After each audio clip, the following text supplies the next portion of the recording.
Half of all tyres in the UK, believe it or not, are underinflated. 1 in 4 drivers in the UK has never checked their tyres, and that's 1 in 3 for young drivers.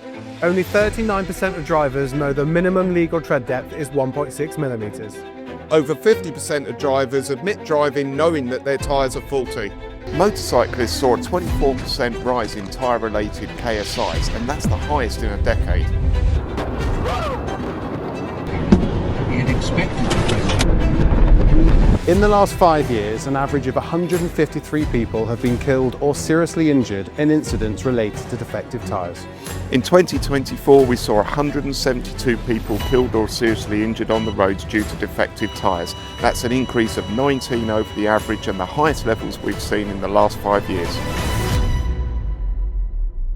In this video, you're going to learn the basics of tyre safety, how to look after your tyres, save money, and ultimately save lives. Your tyres are your responsibility, but you're not just responsible for your safety, but other drivers, passengers, and pedestrians. A few checks can make all the difference. So watch, learn, and share this video because the information could not only help save your life, but also someone else's.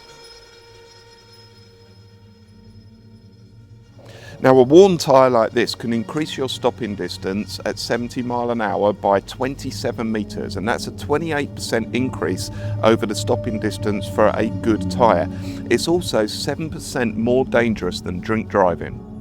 Tyres are the top cause of an MOT failure in the vehicle's first 7 years since it was new. Over 2 million MOTs have failed each year due to tyre defects, with 1 million of those classed as dangerous. In 2024, 8,945 drivers received points on their licence for defective tyres. Now that's a 44% increase in 2023, and maybe that's something to do with the increase in cost of living. And as we speak, there are over 6 million illegal tyres on our roads that can land you with a £2.5 grand fine per corner and leave you with points on your licence. Not to mention that your car could be prohibited from being used on the road, which means that you get additional cost because your car's got to be recovered, and it's also got to have a fresh MOT before you can use it on the road again. But it may also surprise you that £1 billion a year of fuel is wasted due to uninflated tyres. Now, with that being said about the cost of living, you join us at Pro Tyre today to give you guys some tips that you might not have known before.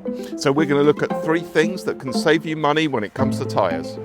Now, you join me here with Harry at Pro Tyre, and I've got a good question for you, mate. Why is it so important that you make sure your tyres are inflated properly? Well, you save a lot of money on tyres purely because you're not scrubbing them out as quickly. If you've got an overinflated tyre, you'd scrub out the centre of the tyre, so the outer and the inner tread will still be brand new. The middle is completely bald, and you've got to get a new tyre, and then vice versa if it's underinflated. Now, obviously, we mentioned earlier that £1 billion a year in the UK is lost due to the fact that people have their tyres uninflated. So why is it so important to make sure that your tyres are inflated the way the manufacturer suggests? So if you think about it like driving through sand or driving through mud, it's harder for the car to turn the wheels. You know, when your tyre's pumped up to how it should be, it's a smooth surface. It's more efficient. It rolls easier. But if it's underinflated, it's like driving through sand. It's going to be dragging on the road. Well, I suppose walking through sand as well, it's just so Yeah. much harder on you, isn't it? Exactly that, yeah. Yeah, so having all the correct amount of air in there just makes Yeah. it easier for the car to work properly. Yeah, exactly. And you can find all the correct pressures in your driver's door or your fuel cap that says it in there.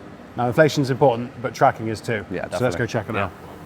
Now, we just talked about the uneven wear that you can get from having poorly inflated or overinflated tyres, but now we've come over to the ramp here and we're looking at wheel alignment and tracking. So what's the importance of having correct wheel alignment and tracking? So it's less to do with fuel and more to do with how your tyres wear. So if your tracking's out, you end up scrubbing your tyres on the inside edge or the outside end, depending on how your tracking's out. But you also save money on tyres again by just keeping them all in line. So your tyres going in a straight line, and then you save money because they're not wearing as quickly. If they're leaning to one side or pointing in a certain direction, you end up scrubbing out your tyres quicker because there's more friction on the road. Okay, so we see some cars that have camber and things like that. So you get camber on, let's say, a BMW or cars that are set up or modified to have that camber. So what would you be checking? I know what I would be checking, but what would you be checking if you were looking at a car that had that additional camber? Well, I'd be looking at the tyres and expecting them to be completely bald on the inside edge, and then the outside edge be basically brand new. You see it on a lot on like the drift cars and stuff, and I've never really understood it myself, but people seem to like it. So Yeah, so I mean, to put it simply, if your tyre is like square on the road like that, then you are wearing evenly the whole of the tyre. When you start adding camber and you're changing the angle that the tyre's on the road, this bit isn't touching the road, but this bit is touching more. So that's where it's wearing on the inside edge. Would that be correct? yeah, that's correct. Yeah. Now, since yesterday, these are 3 tyres that have come in on cars and been changed, and we can see some of the problems with these tyres. So we were just talking about the wheel alignment. Now, if we look at this one and just take it off the rack, Harry, Yep. that one, as you can see, Yeah, the tracking's miles out on that vehicle. You can see where it's completely down to the cords inside the tyre, only on this edge of the tyre. But this side, you've still got, it's not loads of tread, but you've still got some there. In comparison to that, you can see how far out that is. there's an awful lot more tread on that Yeah, side than there is exactly on that that, side. And as you can see, this one's right down to the cords. But, you know, where we said about the camber, so if that's square on the road, once you start adding camber, if you can see at the bottom of the tyre, there's less of the tyre touching the road, which means it's going to wear more here where it has. Now, I don't know what this has come off of, but what you need to be doing is checking the inside edges of your tyres, because, like Harry said, if your tracking is out or you do have camber, it's easy to miss that wear on the inside because it's not quite as easy to see as the outside of the tyre. So put that one back. Now this one, I understand, came in on an Aston Martin yesterday. Yes, it did actually. Yeah.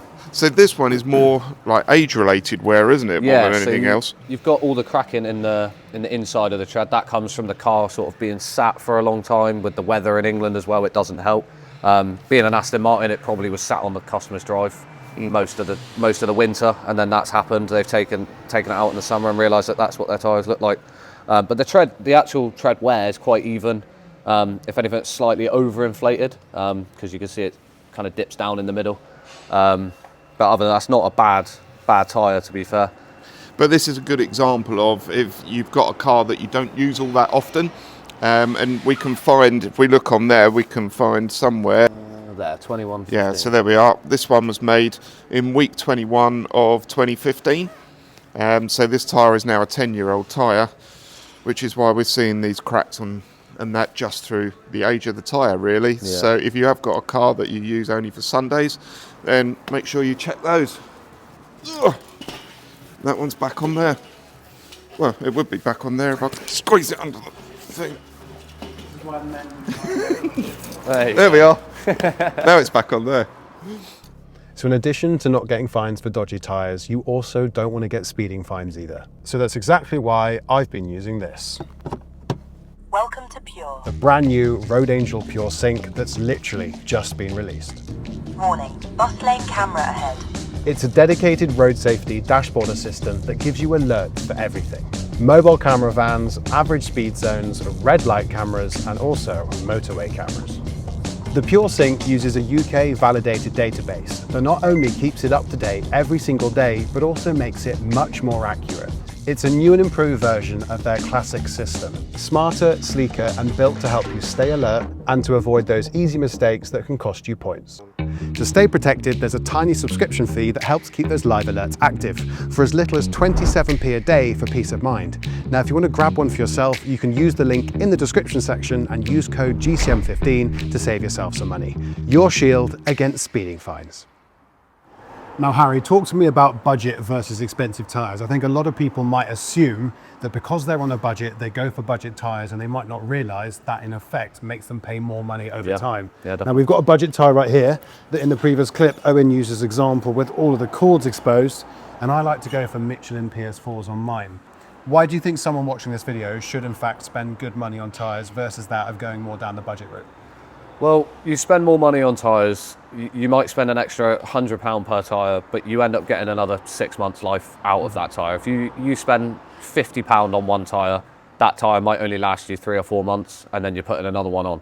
Whereas you spend £150 and you get a year's worth of road use out of that tyre. So would it be fair to say you get what you pay for when it comes to tyres? 100%, Because yeah. we love to say that it is the single most important thing that you can do as an upgrade on your vehicle. Would you agree? Yeah, 100%. I mean, it's the thing that's keeping you on the road. That's the part of the car that is keeping you from crashing, It's essentially. touching the floor, isn't Yeah, it? It's the that's- only contact yeah. point between the car and the road itself. Exactly that. Is the tyre. Yeah, so I would 100% say spend the money on the tyres.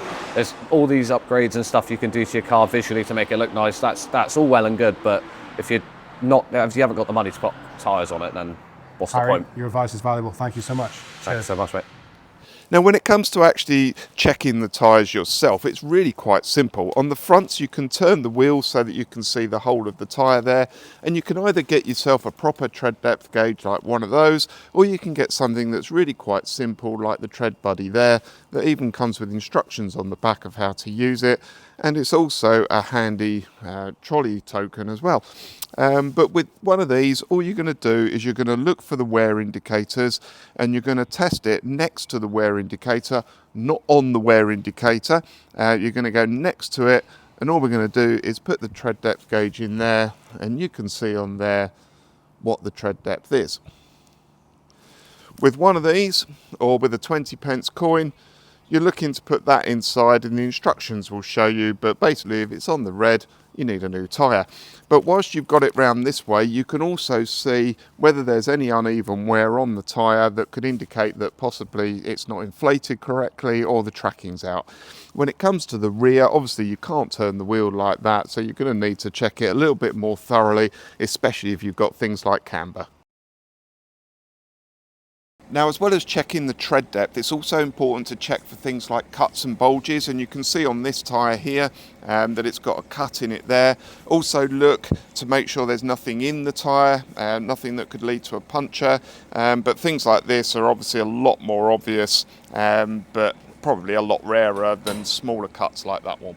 Now, on the edge of the tyre, there's quite a few complicated things that most people, I can imagine, probably don't understand. Now, my mum has actually asked me to cover this in this video. So, Owen, on that note, what do all of these things on people's tyres actually mean? So the main numbers that you will need if you're going to search for a new tyre are these ones here. So you've got the 255 on this tyre, which is the width of the tyre. You've got the 35, which is this part of the tyre. It's of radial construction. And it's a 19-inch one. So is that from here to here then? Yeah, so that's the diameter of the tyre. Also on the tyre, you will have the load rating and the speed rating. So you've got 96 there, which is the load rating, and the Y there is the speed rating of the tyre. This one is also extra load as well, as you can see. But there's another one that you need to be aware of, which is this number here on this tyre, which is 3025. That means that this tyre was made in week 30 of 2025. So this is a new tyre then? That's a pretty new tyre. This kind of information then, is it important that someone knows this kind of thing, or is it usually down to just the tyre shop giving them that advice? Yeah, so it's important when you're looking for new tyres, and what we would always, and what tyre fitters would normally suggest, is that you don't replace one tyre on an axle if there is significant difference in wear between those tyres. You want to have similar wear on each tyre, and preferably matching tyres on the axles as well. Now, in wet weather at 50 mile an hour, a tyre on 1.6 mil took 6.9 metres further to stop than a new tyre with 8 mil on it. Now, a tyre with 3 mil on it took 2.7 metres further to stop. So that means that there's a massive difference in performance between a tyre at 3 mil or at 1.6 mil. So we would always advocate not letting your tyres getting down to 1.6 mil because the performance difference is so great. We would always say check them at 2 mil minimum, or if you can afford to do so, 3 mil is obviously better looking at the stats. Now, if you have got a caravan or a trailer or anything like that, please remember that these things sit around for a large proportion of their life. So it's really important that you check the tyres on them before every time that you use it. It's likely that your tyre is going to wear out through age far quicker than it is going to wear out through tread. So just make sure that you're replacing those tyres regularly and you check them for age-related or even wear-related wear. Closing the main arterial route is a problem because people are missing appointments, lorries can't get through and things like that. So, a main arterial route like a motorway or a major A road could be as much as £1 million an hour cost to the economy. And a lot of those we see are what we said about trailers and caravans. Now, 1 in 5 of those breakdowns, and that's 51,500 a year, that's attributable to tyre defects. Now in 2023 alone, the AA reported that the second most common call out that they got was over 630,000 call outs for tyres alone. 1 in 5 breakdowns could be avoided just by checking your tyres. So why are tyres so important to the audience watching? Well, the main thing is that the tyres are your car's only contact point with the road, so it's super important that they are in excellent condition. Now in summary, you're probably wondering about some of the penalties you can get if you didn't choose to listen to the advice in today's video. Now Owen, on that point, what kind of penalties would someone get if they ignored all of our advice? Well, you're looking at points on your licence and also fines of up to £2,500. I want to say a massive thank you for watching today's video. But Owen, have you got anything else you want to say before we sum up? Yeah, tyres, it may seem like a simple issue, but it's a massive road safety issue. It's linked to hundreds of deaths every year. You know, it can ultimately get you points on your licence, it can get you fines, but really what we're here for is to try and keep you safe on the roads. Guys, honestly, as always, thank you so much for watching this video. Don't forget to let us know exactly what you think in the comment section below. Like it if you haven't already. Big shout out to Road Angel for allowing me to make this video with my team, and big shout out to the Devon Cornwall Police for always being so useful as well. As always, guys, subscribe if you're new, and we'll see you next time. Should we give it an outro?